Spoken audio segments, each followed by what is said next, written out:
Iya. Gempa. Gempa. Ya. Beberapa waktu yang lalu Orang gempa. boleh aja dulu-dulu mengatakan saya ini pemimpin yang otoriter gitu ya. Tetapi sebetulnya saya bagaimana masyarakat ini mau mendengarkan ya. Dulu saya setidak-tidaknya ada tiga fitnah kepada saya. Iya. Satu, saya difitnah bahwa saya memakan uang gempa. Gempa. Uang gempa ini ya, penggantian itu by name, by address, berrekening, Iya. beralamat, dikirim ke atas.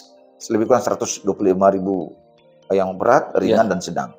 Berat itu 25 juta, sedang 15 juta, ringan itu 5 juta. Dikirim ke atas, langsung ke rekening orang-orang itu. Betul, Bang. Penduduk itu. Gimana cara mengkorupsinya? Saya termasuk salah satu korban nih.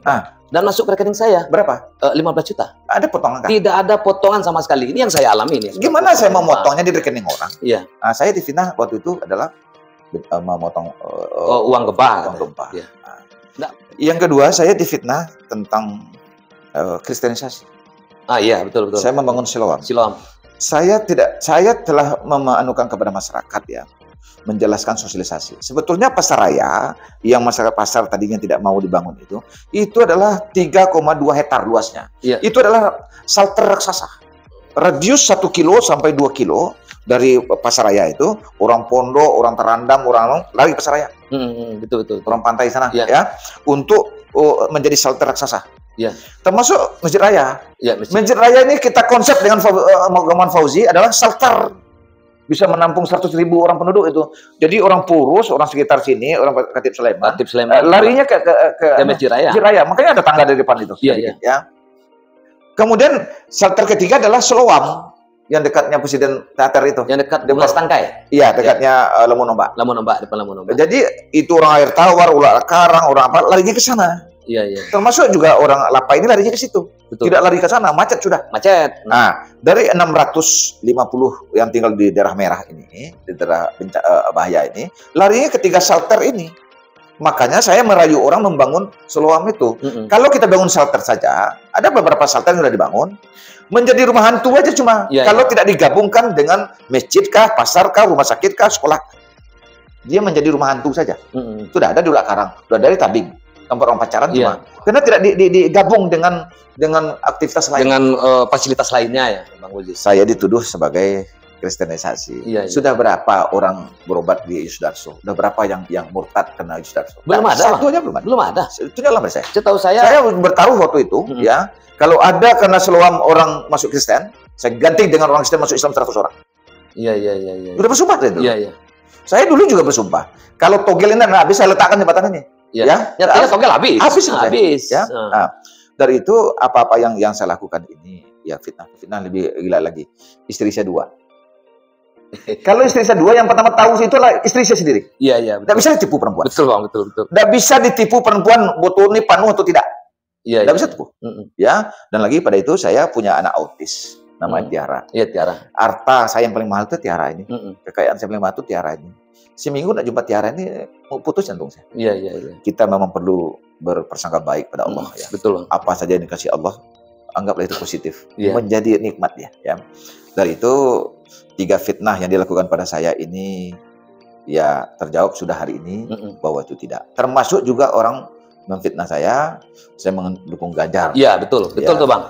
Itu ada saya dengar. Saya dulu itu saya diwawancarai dalam pertemuan deklarasi itu mengatakan bahwa ini kegiatannya adalah deklarasi itu. Di waktu itu memang partai saya Nasdem 3 calonnya. Anies, Ganjar sama Andika. Belum fokus pada Anies. Belum diputuskan. Belum diputuskan. Nah, itu sebelum Anies diputuskan ya. Yang kedua adalah bagaimana kegiatan waktu itu saya katakan bagusnya Ganjar nih berpasang sama Anies jadi wakil Anies. Tidak ada lawan itu. Iya. Nah, tapi karena waktu itu dalam pestanya Pak Ganjar, nah mungkin saya katakan Ganjar jelek dong. Iyalah. Udah cara gimana Ganjar meminta, ya saya bilang bagus dong. Orang lagi jadi pengantin, masa saya bilang pengantinnya jelek? Nah, mungkin dari rumah marah pengantin sama kita. Iya, nah mungkin. Kalau wartawan menanya bagaimana Ganjar, ya sejauh baik. Iya. Tetapi yang cocoknya itu dia wakil Anies. Waktu itu. Tapi kan tidak dikeluarkan dalam wawancara yang hari ini orang keluarkan. Tidak dibunyikan. dipotong-potong kalimat saya ya. Dari itu tentang dukungan saya kepada presiden adalah Anies. Tidak Ganjar. Ya. Jadi kita mengambil lah Bapak ya, orang Minangkabau ini dulu 2019 dukung Prabowo. Jokowi lagi berkuasa. Betul. Cuma dapat 14-16% cuma. Hari ini saya lihat peristiwa ini berubah kepada Anies. Artinya terjadi sebuah perubahan hari ini yang menjadi perhatian masyarakat Sumatera Barat itu Anies hari ini. Anies. Insya Allah. Saya yakin sekali lebih dari 80% orang Minang milih Anies. Dari itu apa yang saya lakukan setelah ini. Kalau begitu Bang, masyarakat Sumatera Barat milih Anies. Fauzi Bahar harus dia putus ke Senayan. Itu dia. Saya harus berteriak lantang di tingkat nasional untuk bagaimana menyelamatkan Minangkabau. Ya saya ada orang suka berkata pahit juga, berkata benar meskipun pahit gitu ya.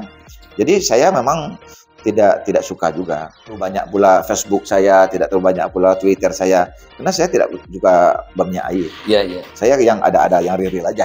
Jadi orang mungkin populer dengan Twitternya, dengan WhatsAppnya, dengan programnya, ada apanya. Saya selama ini yang menggalehkan seperti itu tidak ada.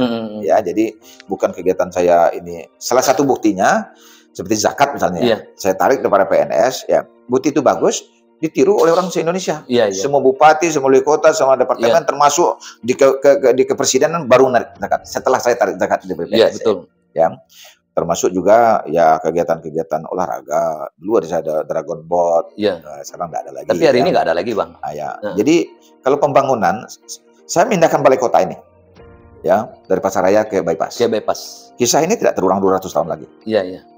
Kalau membangun jalan, saya juga bangun pantai Padang. Pantai Padang itu zamannya Bapak Fauzi itu, tahu saya itu. Alai Bypass ini. Satu dulu, Bypass kan cuma satu jalur dulu. Jadi 2 jalur di zaman saya juga. Zaman Bang Fauzi. Termasuk jalan yang Gunung Padang itu, Air Manis itu saya yang bangun. Kalau kantor camat ada 6 buah yang saya rubah. Kantor lurah ada 40 yang saya rubah.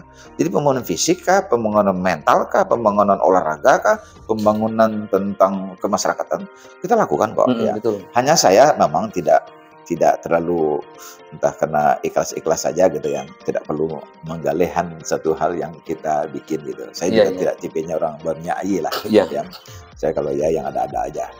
Dari itu saudaraku ya, sahabatku, saya mohon maafin untuk juga menyampaikan kepada masyarakat bahwa termasuk ya tentang Elkam ini, bahwa Elkam ini kita orang katakan Elkam tidak berpolitik.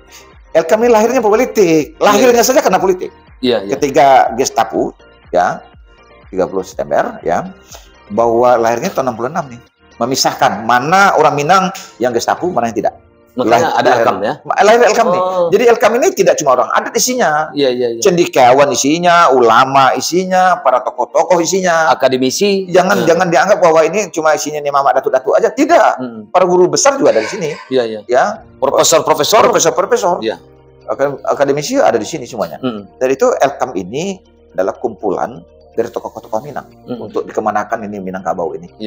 Kita bersinergi dengan pemerintahan provinsi, dengan lembaga-lembaga, dengan Muspida, dengan Pak Kapolda, Bapak Dandrem, Bapak Kajati, Bapak Pengadilan, Ketua DPR, anggotanya.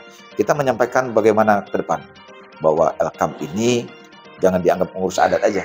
Betul. Kita mengurus untuk bagaimana masa depan Sumatera Barat. Baik Bapak Ibu, para pemirsa Ciletewan Ipin, itu tadi bincang-bincang asik kita dengan Bang Fauzi selaku Ketua Elkam Sumbar dan juga Wali Kota Padang 2 periode. Dan tentunya kita berharap mudah-mudahan Bang Fauzi hendaknya dilapangkan atau diapakan langkahnya ke depan dan bisa mewakili Sumatera Barat di Senayan. Dan memang saya lihat Sumatera Barat butuh sosok Fauzi Bahar. Ini nggak bisa terbantahkan. Kenapa? Karena serangkaian program-program hebat yang beliau terapkan hari ini di Kota Padang ditiru oleh seluruh Indonesia. Bukan begitu, Bang? Berjilbab, orang berjilbab semuanya sekarang, Bang. Iya kan? Kemudian juga tanda-tanda itu baik. Asmaul Husna. Pesantren Ramadan. Itu seluruh Indonesia yang mengikuti. Dan artinya masyarakat Sumatera Barat mulai hari ini apa yang kita sampaikan hari ini adalah fakta. Bang Fauzi adalah sosok yang humble, yang tidak suka dengan Oh, Mbak Mia iya ya Bang ya. Mbak Mia, iya. Apa adanya. Saya apa adanya. Apa adanya. Dan saya kenal banget dengan beliau ini. Beliau ini idola saya sekali lagi. Dan sekali lagi kita berharap Bang Fauzi sukses di Senayan. Ya. Dan kalau seandainya nanti Abang duduk di Senayan, ya, saya minta Abang harus membawa nama Sumatera Barat lebih baik daripada hari ini. Betul. Itu harapan saya Bang, selaku Cilote Wanipin nih Bang. Ya. Jadi Wanipin, saya memang sampaikan salam saya kepada seluruh masyarakat Sumatera Barat yang melalui Wanipin, sangat populer sekali saya lihat itu. Ya. Yang kedua, ya saya tidak berpura-pura untuk membangun sesuatu. Bukti saya tidak berpura-pura itu, saya tidak mau juga popularitas saya disuruh jual, saya minyak air, saya tidak saya lakukan. Saya ya orang memfitnah saya biarin saja Bang. Karena mungkin dia karena fakta itu akan terungkap nantinya. Pasti. Dan masyarakat pasti dunia dan akhirat itu pasti. Jadi orang-orang dikatakan beriman itu sebetulnya begini ya. Dia apa saja yang dilakukan berisiko kepada masa akhirat dia. Baik atau buruknya. Nah, orang-orang yang mengatakan beriman tapi dia lakukan buruk, ya. Orang yang bodoh di dunia ini mungkin tahu. Orang yang paling bodoh di dunia adalah dilakukan yang buruk, dia berharap perbuatan buruknya masih akan baik. Paling bodoh, karena Allah mengatakan, perbuatan baikmu akan baik untukmu, perbuatan burukmu akan buruk untukmu. Al-Quran yang bilang seperti itu. Jadi kalau orang mau menanam ilalang itu dia ingin berbuah padi, itu impossible. Kalau kita tanam ilalang, kita harap tumbuh padi, tidak ada. Tapi ditanam padi, tumbuh ilalang, ada. Gitu, tak Bang? Sesungguhnya, sebetulnya, kalau hukum Allah, tanam padi, tumbuh padi. Tanam padi, tumbuh padi. Jadi, teman tebu, tumbuh tebu. Jadi, Wanipin, bahwa mari kita bangun, dan ya silakanlah masyarakat menilai. Nah, tapi kalau ada fitnah-fitnah lain kepada saya hukum alam itu. Ya, sebanyak-banyak orang sayang, banyak orang benci. Hukum alam. Termasuk juga kayak Wanipin, Bang. Termasuk ada yang sayang, ada juga yang marah. Benci, biasalah namanya. Betul. Dan kita berharap memang sekali lagi kepada Bapak Ibu, para pemirsa Cilote Wanipin dan juga masyarakat Sumatera Barat, saya mengimbau tadi saya mengimbau kayak wali kota pula kayak nih Bang Fauzi. Kepada masyarakat, pastikan nanti bagaimana kita dorong dan kita sukseskan Bang Fauzi Bahar menjadi wakil kita di Senayan. Kita tutup saja, naik oto ke Padang Panjang, berputar jalan kepada Sike, menaruh balam 3 gayo, kok dirantang namanya panjang, elok dipunta dan Sike, ambil saja napa guna burung diancen rawasi. Cukup sekian, terima kasih. Assalamualaikum warahmatullahi wabarakatuh.